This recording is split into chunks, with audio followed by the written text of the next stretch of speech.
G'day guys, and welcome to the 29th episode of Comics to Movies and More. I'm your host, Sean Keenan, and as always, we have Stephen, I'm going to point the right way this time, with us. So welcome to the show again, mate.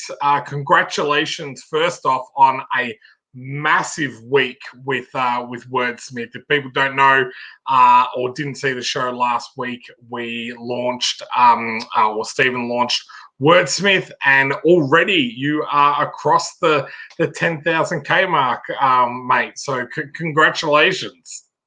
Look, I'm going to share the link as I always do.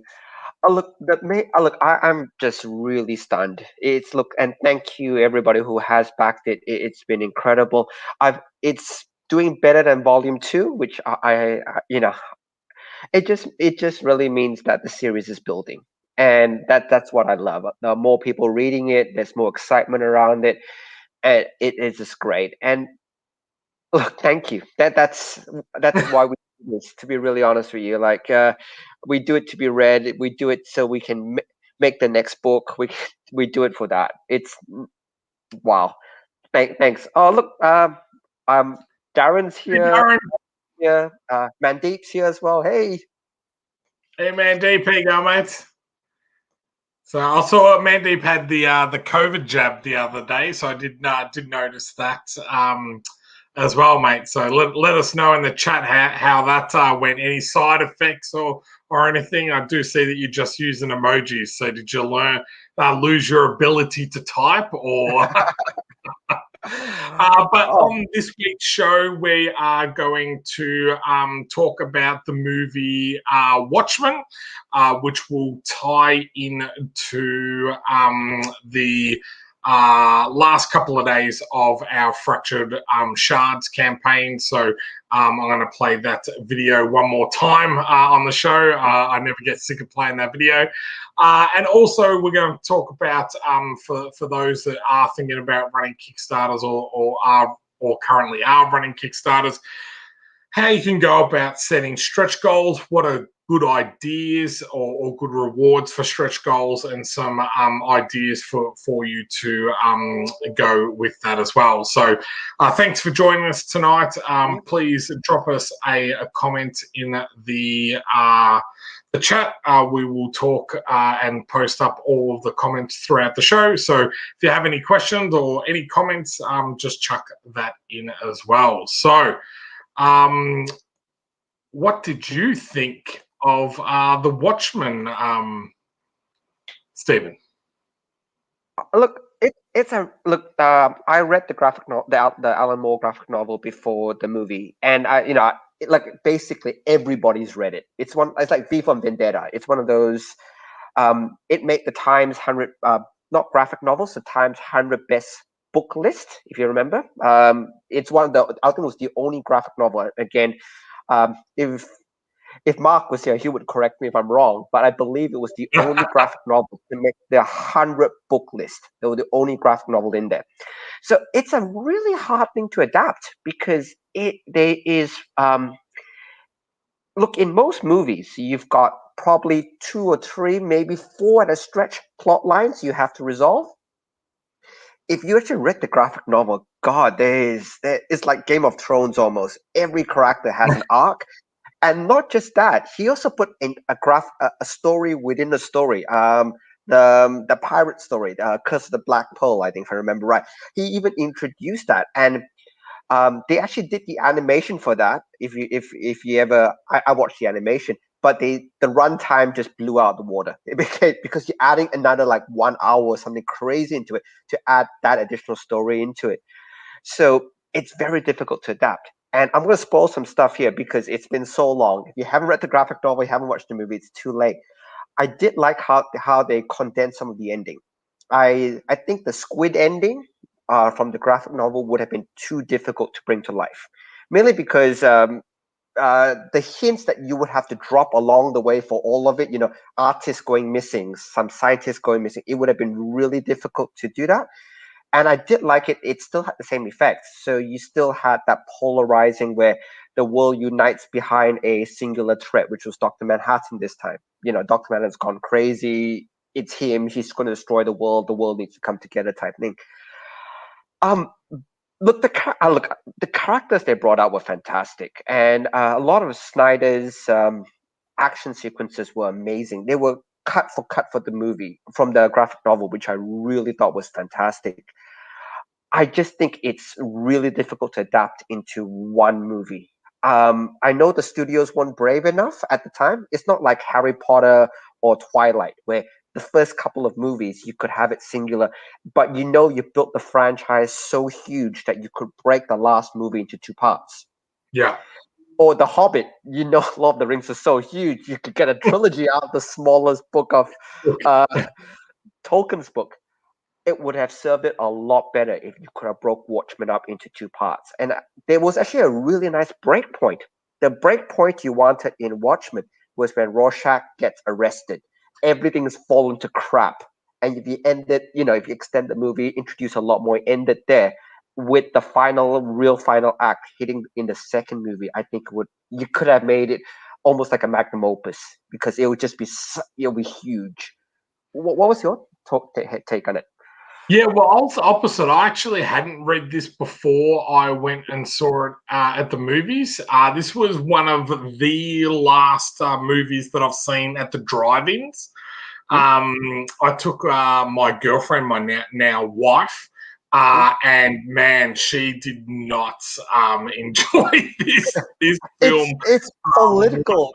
It's intense. It's not.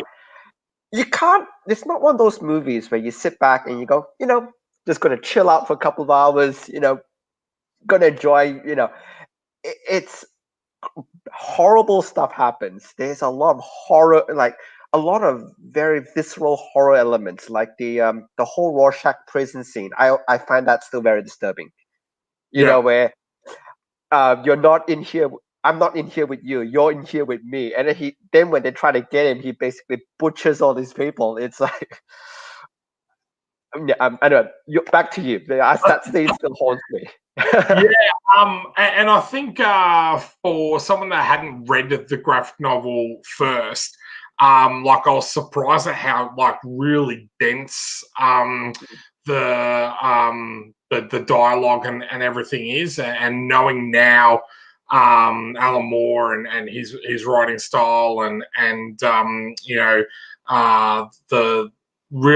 story that's being told. I guess I wasn't prepared for this. So the first time I watched it, I absolutely hated it. I walked out and went, what did I actually just watch, type of thing.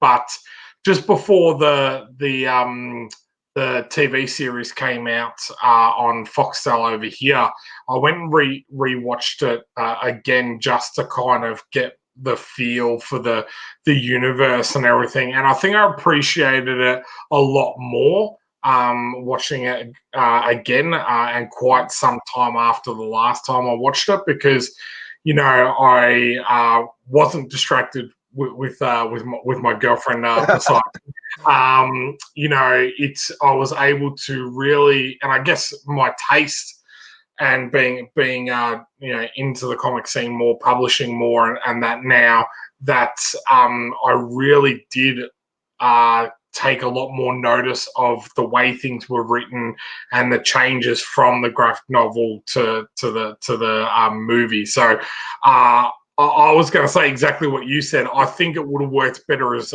two movies, maybe not a trilogy, but definitely two movies type of thing. And that's that you could have actually ended on that scene that you just talked about with Rorschach in prison. That would have been kind of, or even ended it with him going to prison and opening that second one with that first one, which would just be like, what the type of thing. So, but I think the best thing about this movie is the casting.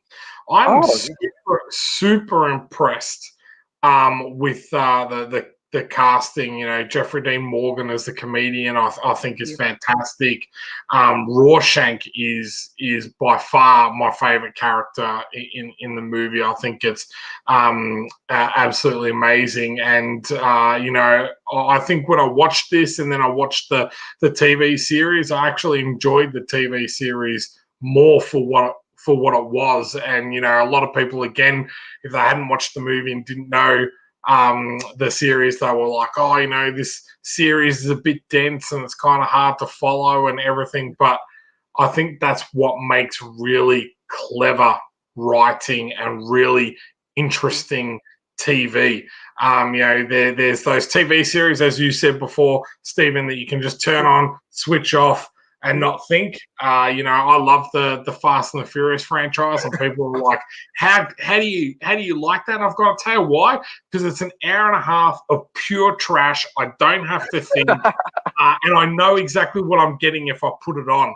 Where the Watchmen is completely different. It is something that, you know, and I know with your storytelling, Stephen, you do this a lot in regards to dropping those subtle hints, you know, throwing out that misdirection sometimes, and then you know, bringing that all together in a final act. So if you haven't watched it, or if you haven't watched it for a while, I would really recommend you go back and watch it. I really enjoyed I think this would have been about the third or maybe even fourth time I've watched it, but really the second time in regards to sitting down, you know, by myself and immersing myself into the movie. So I actually found, and going back to your previous point, I actually found myself enjoying the TV series a lot more than the movie, merely because the TV series could do something the movie couldn't do, which is that expanded storyline.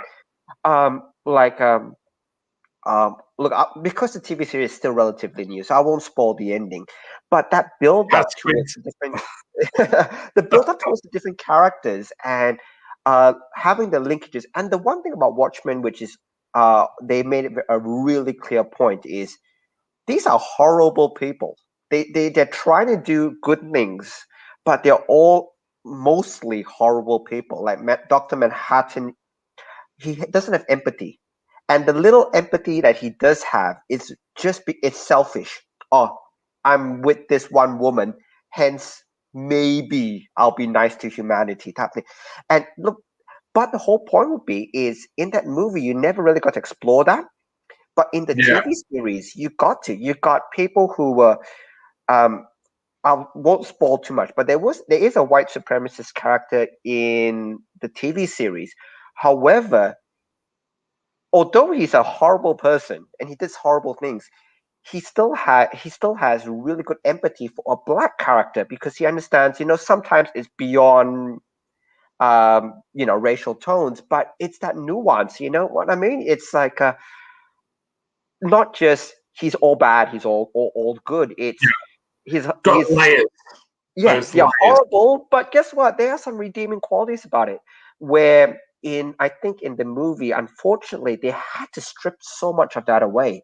Like you found, like with Owlman, for example, I think in the movie, they basically removed all his insecurities. He was basically like, "Yep, I'm ready to fight. I'm ready to do this." Bam, he's ready to go. But in the actual comics, he's like, I'm not good enough. I'm the second generation. The guy before me was better. Why am I doing this? When, you know, you got all that depth of character that was there that they just had to strip away. And I don't blame Zack Snyder for this. I don't blame the screenwriter for this. They did a lot to cut out. Like I said, that's why they did have the squid ending, so they could cut away all that, you know, the hints at the squid. And but I would have loved. I mean, I know they're doing the JLA Snyder cut. If they did Watchmen and split it over two movies, I think, you know, that's the best storytelling. It's funny you say that because I didn't realize this, but Mandeep just said I found the extended cut explained things better. I didn't even realize there was an extended cut of the Watchmen. I've got to find it. Yeah. I've seen this movie a few times.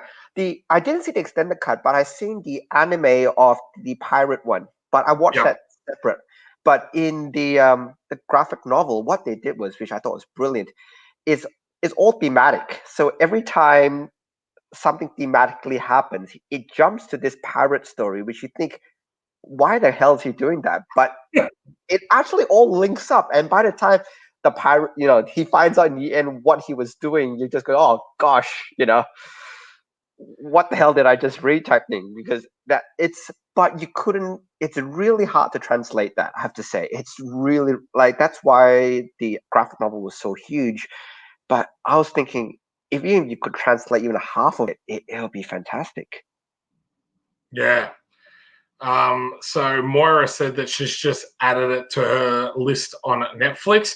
So I watched the DVD, so I'll have to see whether the extended edition is on Netflix. But Mandy said it's on the Blu-ray. So yeah, I've got a bunch of DVDs. I think I've got about 3,000 or 4,000 original copies, and then another 2,000 or 3,000 burnt DVDs, and I've slowly transferred some over to Blu-rays. But with all the streaming services and all that now, it's something I only really go out and get something that I really will watch a lot of times, type of thing. So. Oh, look, I'll be honest, I've gone almost purely digital now. Even saying comics, so the things I tend to get are digital. The only time I buy physical, I only buy two physical things now in terms of comics. Number one is Kickstarters I back, especially Australian ones where the shipping's a lot less. I will tend to back, mainly because I do want a copy of it. And the second thing is really old stuff I first Batgirl, first Supergirl, that those type of things. Those I will, because you want the whole, that's history. I find you're not buying it to read it so much, you're buying it because it's historical. Like, it's been reprinted 50 times. Like, I've read Amazing Fantasy 15, first Spider-Man, I don't know how many times, because they keep slotting in at the end of different graphic novels. You notice? But that's something, if I had enough cash one day, I would buy, mainly because it's historical. I would never open that copy to read, but that's the last. But otherwise, everything else is digital for me. Like, all the modern day comics, if I'm interested in a series, it's almost purely digital for me. It's just so much easier. Yeah, and we've just moved into my house. You would have noticed that more and more posters are getting put up behind me. I've been able to add another one to the list. Oh, I saw it. You posted it up. Yeah, which is down the bottom there. I've got the women in Star Wars, which is kind of cool. So it's got. I'm interested. There was one, and you got to show this one off. There's the original art to a particular comic cover in there. Yeah, so you're right. I'll lift it up and I'll show you. It is Star Wars Republic 73. So it's the amazing original cover, and it's done in charcoal. So that's amazing. Which is there.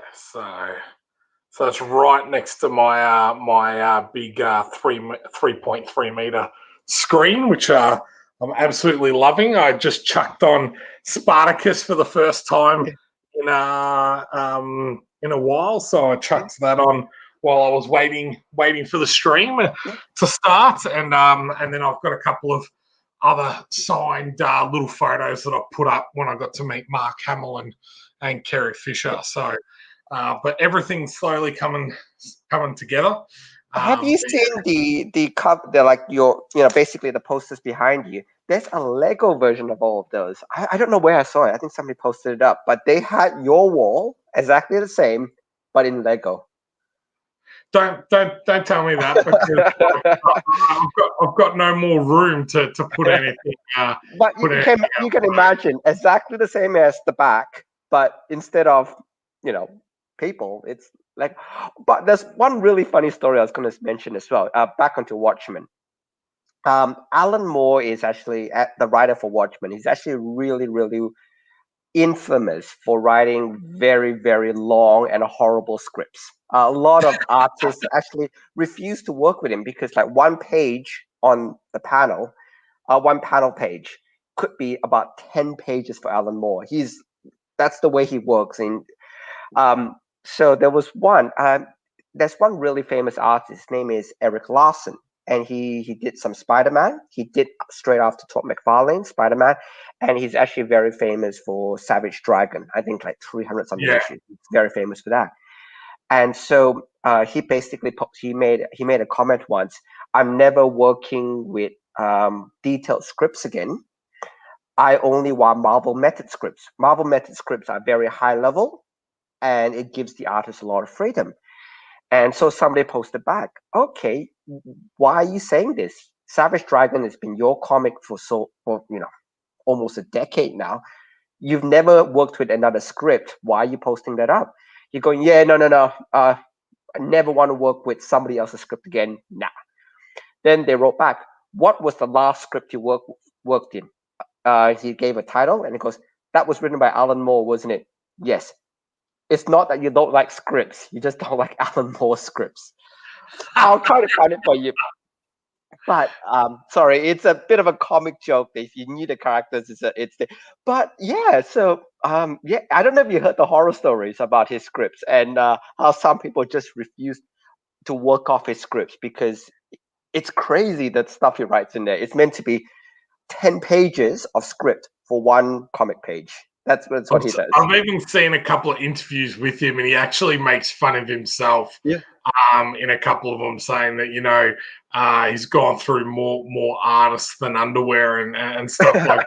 Regards to how he will show someone something, then like, yeah, nah, I'm not doing this, I'm not doing that one. I mean, his work is fantastic, but you can just imagine if you're the up and coming artist. Oh my god, I get to work with this guy. Bonk. That's a novel to write 20 pages. Yeah, and it needs to be done by 2 weeks. No, I'm out. I can't work. I always wondered what his writing style is in regards to, does he see it so clearly in his head that he puts the amount of detail like down that it does, as you said, doesn't really give the artist any sort of leeway where I know with us, or I know definitely with me, whenever I give my scripts to my artists, it is very high level unless it's something very particular that I want. Other than that, I'll kind of let the artist do their thing because that's what they're good at. But yeah, I'll give you a good example. You've read The Killing Joke, I'm assuming. The Batman Joker, he's trying to make Detective Gordon go crazy. So the last 3 panels of The Killing Joke is basically Joker's telling a story, and there's a light that goes on and a light that turns off. So for the longest time, people are just going, what's happening there? Because they never released the scripts for it. But they did eventually, I think DC or Alan Moore, I can't remember who actually did release the scripts. And it's such a really, really detailed because in the scripts, Batman kills the Joker in that one. I don't know if you've heard that one. Batman actually kills, because the Killing Joke was meant to be an alternate universe thing. They made it canon afterwards, but it was meant to. So when Joker's telling the story about the guy that I'll put a beam of light. You just walk across it, and the guy says, "I'm not going to do that. Why not? Because if I'm halfway across, you're going to turn the light off." There's 2 people in the insane asylum. So that's the whole allegory when Batman's laughing, and if you notice I'll try to get the panel up. He's just about to. He's put his hands on Joker. He strangles it, and when the light turns out, it's meant to be Batman snapping Joker's neck. But that's all in the script, but when it translates to the comic, it's very ambiguous. I think it's really well done. But in the script, it's probably like 4 or 5 pages of him just explaining exactly everything that's happening. I'm going to Google the ending to The Killing Joke just to see if I can see the link for it. But yeah, this way, Killing Joke, Alan Moore ending. But yeah, it's Killing Joke ending. So we both enjoyed The Watchmen. So if you haven't seen it, give it a watch. But I do highly recommend the TV series. The TV series was amazing. And I do believe it did win a couple of awards at the Emmys for TV series. I think think it is. But yeah, definitely check it out. And I tell you what, when I watched it not that long ago, I think it hasn't aged that badly either. You know, sometimes some movies you can watch and you're like, oh, that has aged so bad. I actually didn't think The Watchmen had aged that badly, and I think maybe that's the combination of it being almost like a real life superhero type movie rather than a full CG or something like that movie. So Yeah, I just sent you a link, so if you can open that link up, it's Batman News, so it's not a spam site. You won't get viruses, so don't stress too much. there you But if you go. open the link up, you scroll down, you'll Oh, see look that at this. last page. Booktopia. It's available on Booktopia. Make sure you get your copy. Yeah, XCT from Booktopia. Oh, how So funny scroll is down. that? That's Here good. we go. Let's go down, down, down, down. So this is the last page. Yep. So you can kind of Okay. see here. Yep. So Joker's told the story. They're laughing. You can see where Batman's hands are. You know, where his hands are going. You can see Joker's hands. And if you remember there's an earlier reference about a beam of light. And if you notice, that beam of light just goes boom, boom, vanish. So, you know, if you tell the artist that, they'll just do it the way you did. But what Alan Moore does in his lot of script writing is give the whole context behind it. This is Batman killing the Joker and explaining everything. When I can imagine a lot of artists just goes, tell me 9 panels, tell me light, no light. That's all I need. But he'll spend everything explaining how this links back to the beginning, links everything all up. So I can see, but you can see this is where Batman kills the Joker. Wow. Well, I didn't If pick you that up when I read it, so that's quite interesting. Go back and reread it, and the link that tells you is the joke that Joker tells just before this page. Yeah. So Joker that tells the joke about the 2 people in the insane asylum and the beam of light, and that references that where the beam of light now vanishes, which means that Batman has ended the beam of light. So I do find it funny that we've got XCT here.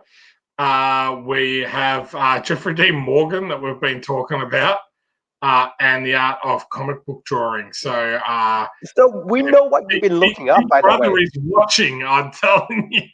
Which is good, because if you had something really weird up there, like I'm trying to be very politically correct here, so I'm not going to say anything. But if it would have been a really interesting insight to what you've been looking up, because so we know you've been looking up XCT, which is fine. We know you've been looking at Watchmen because of that, and how to draw stuff. You've probably been talking to different artists, but so you're being normal. But if we saw something really weird and wonderful, because I can definitely not draw. I can honestly say I definitely can't draw. I haven't been researching how to draw because. It's at the half-hour mark. This is I just quickly Ditch, and I just for the chat. Is Dan coming on one last time for? I know Dan's really busy if he's doing auditions and all the rest of it. Is he coming back one more time for one more closeout, or is it still up in the air? No, yes, he is. So tomorrow, 9 a.m.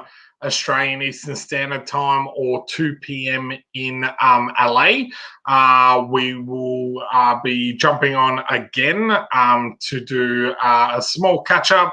We might do some giveaways, and we're trying to push ourselves over that 25k mark, so we can give away a PS5 and Cyberpunk 2077 game, which would be amazing. But that would be a great segue into our Fractured Shards video, and then I'll pull up our campaign and we can talk about how it's gone, and then we can give some ideas around stretch goals and what's a good idea for them.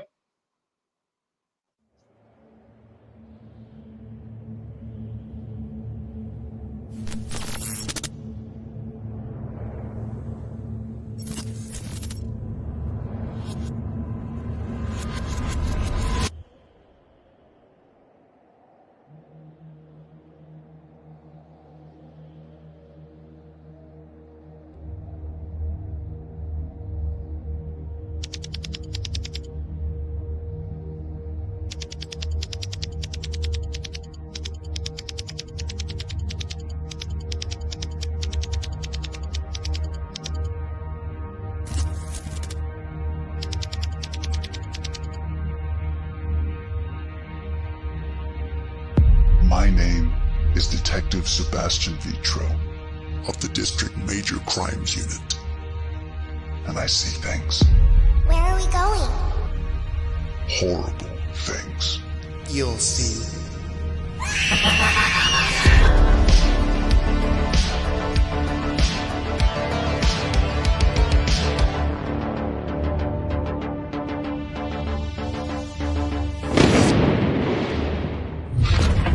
When a moment in time fractures, a shard can avenge a life.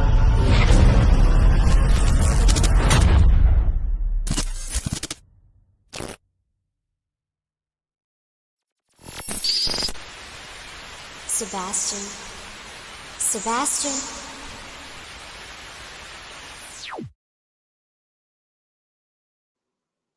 I will never get tired of watching that video. I'm a little sad though, because that's probably, for me anyway, because you've got one more show, so you got one more chance. But that's probably the last time I'm going to see on our show that video. We've got to do it at the ending. Every once in a while, maybe every fourth or fifth show, we just play the video. It doesn't have to relate to anything, but we just play that video. Otherwise, that's it. This is the last time it's going to be seen, which is a shame. I know it's this has been like an amazing campaign. I'll share the link as well. So keep talking. I'll get the link shared in the chat just in case. Yeah, you know, we were talking earlier, Stephen, and I was saying about this campaign being a first of a lot for me. So, you know, this is my 15th Kickstarter that I've done, but this is the first time where, you know, I've had such an amazing response from a really great community of followers. You know, we've got over 350 backers on the campaign already. You know, it's the first project we love project that I've ever had on any of my Kickstarter campaigns. It's also the first $10,000 project that I've had, which now 20,000. You know, I've first 300 backers. I've never had 300 backers before. So you know, it's been so amazing to have so much support and so much you know, of the community really get behind this project. So I just want to say, you know, for myself, that, you know, I'm really grateful and thankful for you know, everything that you know, people have done and supported. You know, there's been a lot of people back at the $9 level, which is fantastic. A lot of international people, which is great, and to have this opportunity to tell such an amazing story and work with yourself, Stephen, Dan, and Ricardo and Kevin is, you know, I feel like we've got a really good collection of a team here that is of a high caliber, and I'm really excited to kind of get this out into the world as quickly as possible. So I've got to ask, did you receive your first 352 email? No, not yet. Because I was really shocked. If you ever get Kickstarter, you get an email at 100 backers. Kickstarter sends a, hey, congratulations, you've hit 100. Yep. But they also send one at 352. And they make a joke about it. Why 352? It's just a random number we picked. But you should get one soon. That will be your first 352 email as well. Okay, yeah, no, because I definitely haven't got that, so I'd be super excited about that. But as you can see on the campaign, we're sitting at $23,686 from 357 backers, which is just absolutely phenomenal. You know, we've got 37 hours to go, so as I said, we'll be doing a live stream with Dan tomorrow and then we'll be finishing up. I'm pretty sure it's about 11 o'clock on Tuesday morning. Why 11 o'clock on Tuesday morning? Don't ask me. I was really tired when I did the timing of this Kickstarter, and I did not time that correctly at all. So I'm going to say this. We were actually meant to finish this after Australia Day. The ending was meant to be the on Australia Australia Day, yeah. It was meant to be around there so that we're meant to be chilling right now going. Just a heads up as well. I've been seeing sketches come through from Ricardo. Some bits we've shared. If you look at some of the updates, we've shared bits and pieces. Some bits we've held back, but production is going full steam. You should see the stuff that's coming out. I'm so excited, and I'm lettering it, so I'm having a blast with it, an absolute blast with it. Yeah.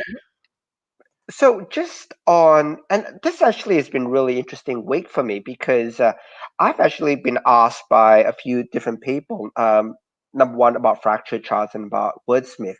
They're just, especially newer creators, just going, "Hey, look, what do I do?" and stuff like that. And so I've actually, and this will actually link up to the stretch goal discussion. So the three things I've said to most new creators is number one, have a polished product. And I know beauty is in the eye of the beholder in terms of, hey, look, what you like may not be what I like, and art is very subjective. But I'm more saying in terms of, look, I'll be honest with you, my first draft of almost every comic script is crap. It's not good. It's this dialogue's not right there, story beats are missing, or it's just not right. But everything you do, firstly, it's going to be bad. So never take your first draft, your first thing, and run with it because it's just not there. So what I always say to them is, look, I'm saying sight unseen. If this is your first draft, it's not good enough. Sight unseen. You need to go back, rework it, bounce it off more people. You might find in the end that you change very little because you got maybe 90% of the way there, but that extra 10% that you switch it makes a difference between it being good or make it great. Like, and I'll give the Wonder Woman example, the first Wonder Woman. It was so close to being an awesome movie, except for the ending. And it's sometimes that one little beat that changes. Oh, come on, Mark, you write drafts. I know you do. Don't lie to me. And we're gonna bring you on next week. So you write drafts, and I know you polish drafts. You're a writer's writer. I know for a fact you don't just go, "I'm done." 100%, man. He talking about all the research he's done into his book and everything like that. There's no way that he's just done the first one. Exactly. Call you out on that, Mark. So the first advice I always give is polish your work because I don't judge creatively because again different people, different stories, 100%. But make sure it's the best story you can put forward. Make sure you've done the right research, you've talked to the right people. Because I'll be honest with you, the first time it's going to be bad. It just is. It always just is. The second thing I always mention, especially if you're building a campaign, is take a chance with it. Like especially with say Fractured Shards and stuff like that, we were posting bits and pieces out. And we could have got slammed for it. I'll be really honest with you. We could have. My biggest fear would be, oh, it's derivative. Oh, it's nothing special. Oh, I've seen that, done that. It's really scary. I have to admit, to take something of that you put your heart and soul into and basically open it up for the world to see. But you kind of need that because it opens you up. Number one, to hey, look, we're going to change a couple of things, and the second thing it does is it actually lets people see what you do. And you might have the most brilliant work, but if nobody sees it, why are you doing it? Yeah. And then once you get that, then you build that fan base. You build hey, look, I should do like it. Can I see the next panel, And then hopefully they are interested enough to come and help you out. And then hopefully you reach the stage where, like, I'm so happy with Fractured Shards, where we can actually offer more in terms of stretch goals. Interesting segue. So I have a slightly different stance on stretch goals to Sean. So I'll give you my stance first. And Sean, I like to keep parcels as flat as possible, purely for shipping purposes. And if it's flat, I can give you any stretch goal you want but if it's thicker, I find postage, packing, it goes crazy. If you can ship it really nice and flat, you don't need to fill out customs forms. That's the other thing that really bugs me. Fill out all those custom forms by hand. They're horrible. So and the main thing with stretch goals is I always make it a point that don't just give it to the physical backers. Like if you're going to give something, digital backers deserve something as well. I think if you follow Comics Launch, and I've taken this as a really big lesson, PDF packs are fantastic.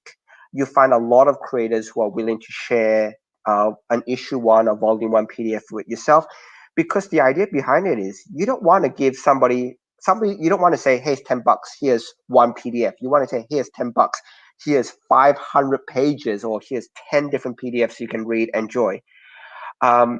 Other stretch goals usually is additional artwork. I love to put more commission artwork in.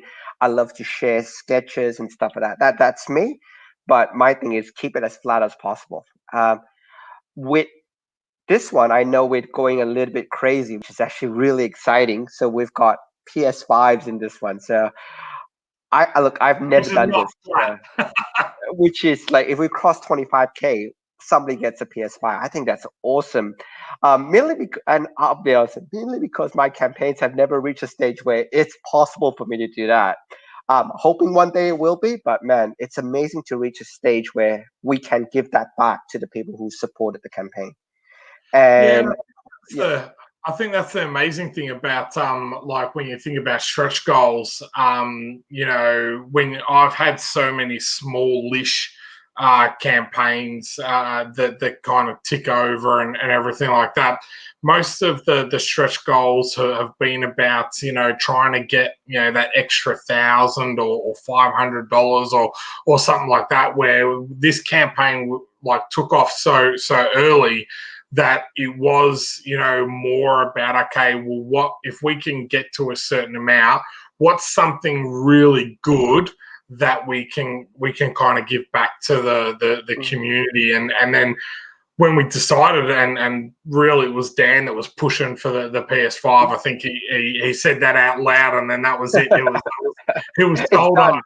But then it was about, okay, well, how do we physically ship that to someone? If it happens to be an international backer, then how, you know, with the PowerPoints and everything, how will that work? So it was more about, okay.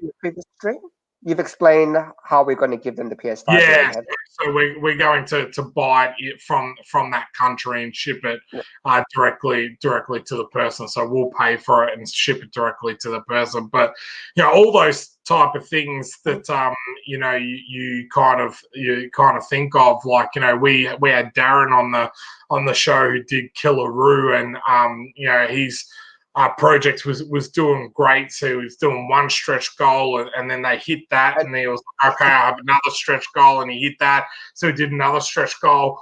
But he said at the end of it, like, he had that many stretch goals that he actually hit, which is fantastic.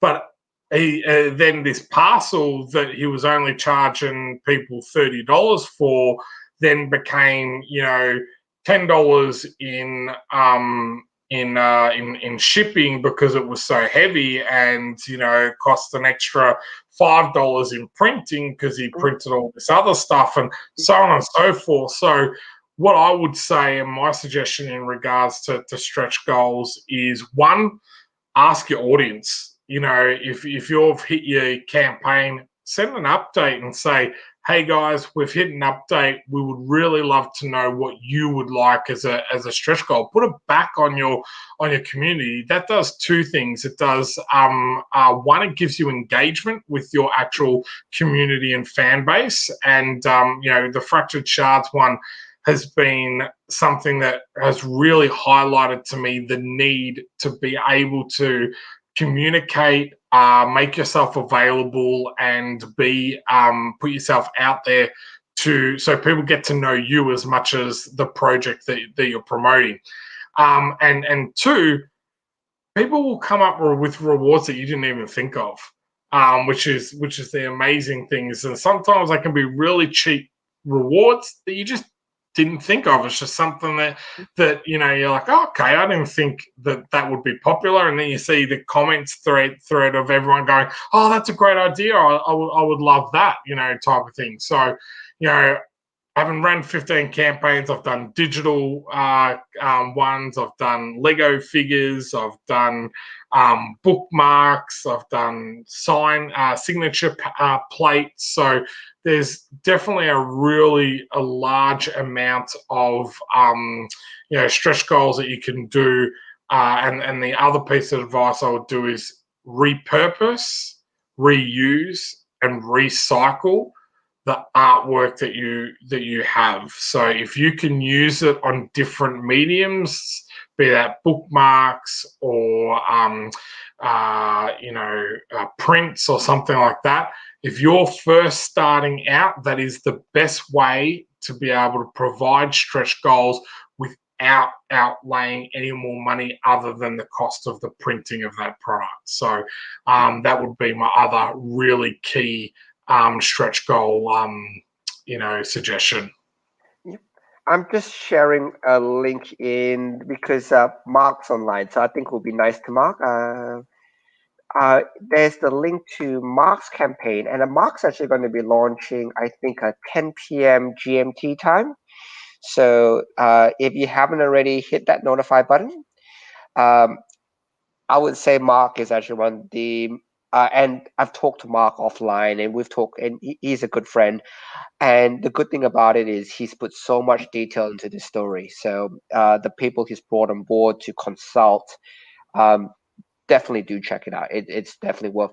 And when we bring Mark on next week, yeah, we can ask him about stretch goals. He's actually launching, I think, 10 p.m. GMT time. So I think that's 12 hours from now. I think that's Mate, 12 don't hours. ask me. You know what I'm like with organising times. I am absolutely woeful. Yeah. I always seem to get that wrong. So, but the main thing with stretch goals is it's basically take the actual stretch goal away. I mean, like the item that's provided. It's really, for me, it's a way for me to say thank you more than anything else. That's what it really is. It's and a lot of times that's just it. It's not me saying, oh, here's another book, here's another this, blah blah blah. It's actually just a way for me to say, hey, look, you know what? I appreciate it. And thing is, I don't have to do anything. I could just bubble it along. But I really like to say to the people who have supported me, you know what? We've reached this. Like, talk to any creative. We're not doing this for the money, so that we can then easily say we want to give back something for reaching this level. And in some cases, there's one I think what we did, I think for Terra Olympus is because we actually got additional funding through it beyond what we expected. We actually got the next two pages done from volume 3, which we then were able to insert into volume 2. We didn't even announce that as a stretch goal. That wasn't actually announced as a stretch goal. It's just that, you know what? Thank you. We're just gonna chuck more art pages in for you guys as a thank you. So if you look at Terra Olympus, it was never Terra Olympus Volume 2. It was never announced, but we put in 2 additional pages of art. Like, we just completed it and we just slid it straight in.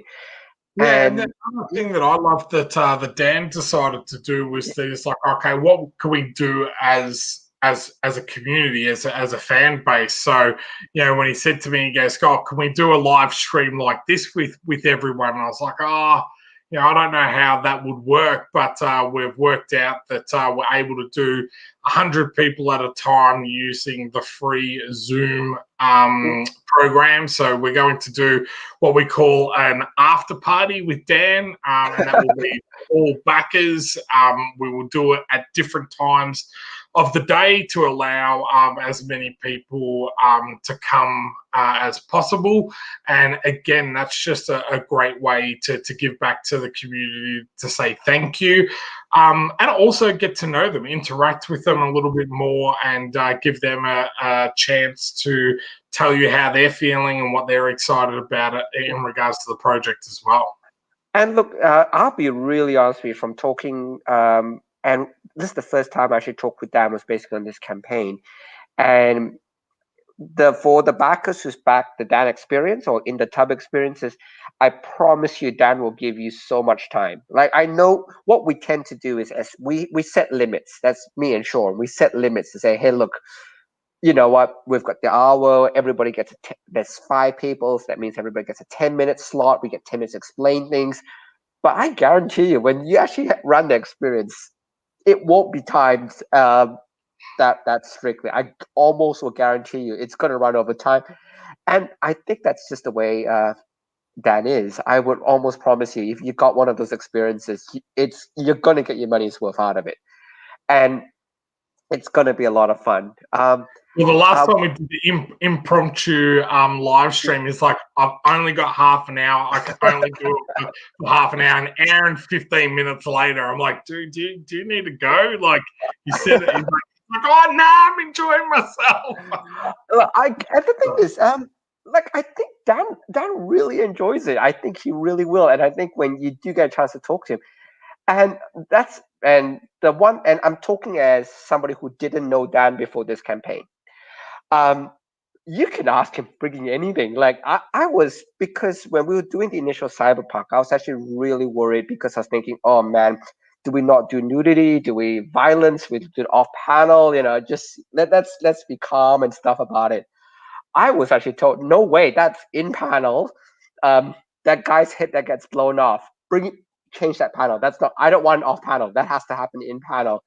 You clearly haven't watched Spartacus, mate. No, but I thought I haven't seen Spartacus, but I thought maybe Dan when you act, you might be really different when you do your own project. But even the one of the scenes is like, oh wait, that's my character, right?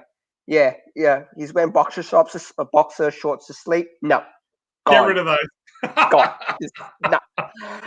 And so once I got past that, man, the script gets it's like, you know what, dead body there, guts there, I could actually get to that point of the script, because before with a lot of these things you always think, okay, I want to keep it to the M level, not the MA level, so we just gotta cut bits and pieces out, keep it nice. And just on the thing, Spartacus is actually on my watch list. I've got 5 seasons to watch. I've actually promised Dan and Sean I'm going to watch all this too, because once I finish that, hey, you're watch 5, mate. There's only 4. 4? I think I might have just given something away I shouldn't have. But when we finish the 4, there's something which we want to be able to do, and I don't want to say it quite yet, but man, there's something really exciting I want to be able to do. And hopefully with Dan's help, and we're going to try to push it. I know I'm being really cryptic. I'm really sorry, but when I finish the 4 seasons, and after we've done what we said we're going to do, I'm going to spill the beans. After you watch Sparks, pretty much no holds barred. Couldn't say it better myself, Grace. That's great. Definitely, it's on my list. Definitely, it's on my list. I have promised the 2 guys I'm going to watch it. So, I'm. As I said, I've just started watching it again. So I wanted to watch it on the big screen. So I was like, I wonder how it will look on Netflix with the big screen, and that will it pixelate or anything like that. But nah, man, it looks really good. So if you want to come down here for a while and watch this thing, you're more than welcome, mate. As long as but the thing is, if I'm watching it, and for guys who don't know, we have a small private chat, me, Sean and Dan. I'm going to be peppering that private chat with, oh my God, you killed this person. And I'm going to keep every episode I'm watching. You're just going to get running updates as I'm watching through. As long you've opened yourself up to that. If I'm watching a TV series, that's all right. That's all right. As long as you don't go, oh, by the way, next episode, this happens. If you do that to me, I stop watching. If you spoil any episodes before I watch it, by say, oh, don't get too attached to that guy. He dies in 2 episodes time. I'll try not to, because sometimes I'll be like, yeah, up to this part. Oh no, sorry.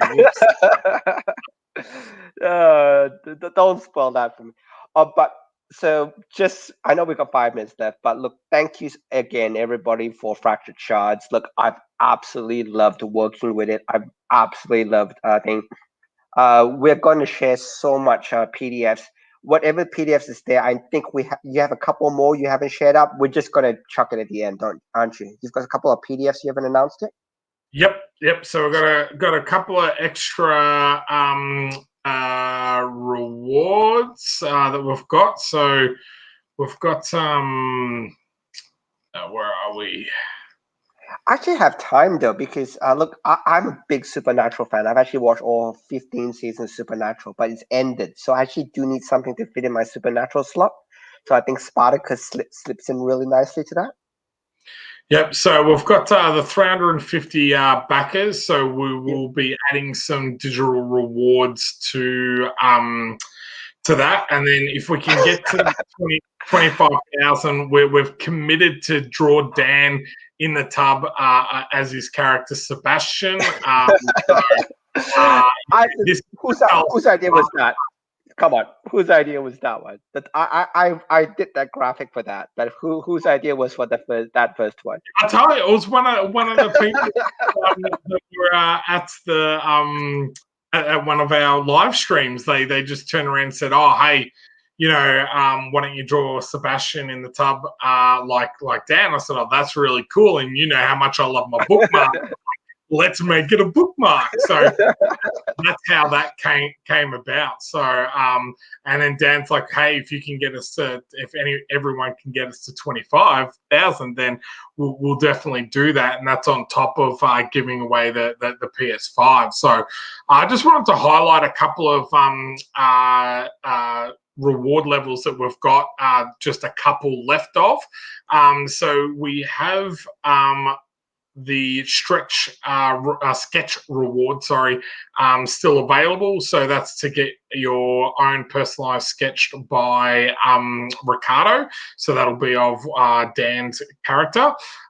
We've got the Dan experience. We've got one of those left for $439.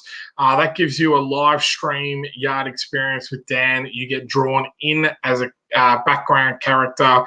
You get the sketch, and you get a bunch of other rewards.